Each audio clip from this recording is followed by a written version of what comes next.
Hadis Rasulullah sallallahu alaihi wasallam. Apa kata Rasul? Ada 3 perkara bagiku wajib, bagi kalian sunat. Di antara 3 perkara tersebut itulah udhiyah, kurban. Kurban kata Rasul bagiku wajib, bagi kalian sunat. Itu 3 perkara. Salat witir Nabi wajib. Bang tanya, apa yang wajib semayang witir? Bang tanya, itu yang mengincah najalah.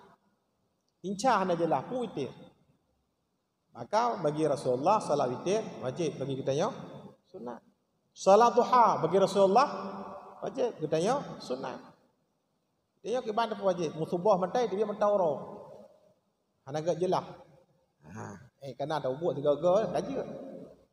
Kurban bagi Rasulullah wajib, bagi kita sunat. Makanya jelas pandangan atau alasan atau dalil yang digunakan oleh mayoritas ulama, maka berpendapat kurban itu hukumnya sunat setiap tahun bagi kita yang mampu.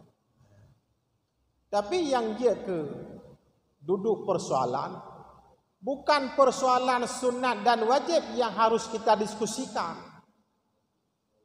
Nyen hana payah kita diskusi ni, tanya ka selesai buat mujtahid. Ditanyakan mujtahid, hana pelat tiap tepat.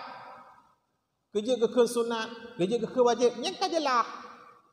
Yang ke sunat kasih alasan referensi data, yang ke wajib juga kasih alasan, kasih referensi, kasih data. Dan punya sudut pandang yang berbeda, cara analisis berbeda, cara melihat hukum yang berbeda, cara istimbat hukum yang berbeda. Yang kan selesai buat mujtahid mutlak, apa yang harus tanya oleh. Maka itanya orangnya kan dapat tepat buat mujtahid. Itanya orangnya yang boleh dapat tepat draw. Putra dapat tepat. Long tonyo na kemampuan untuk long kurban, yang boleh dapat tepat.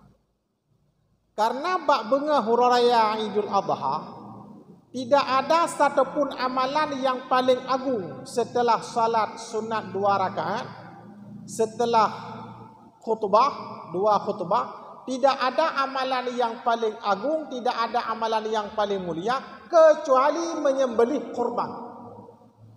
Mesti tanya kaya tat benganya dapat topeng lomplok 500 ribu tak ajuk rata rumah. Nah ya ana. Tak cok beruh tak apa tak gulam tak ajuk rata rumah. Nah ya ana.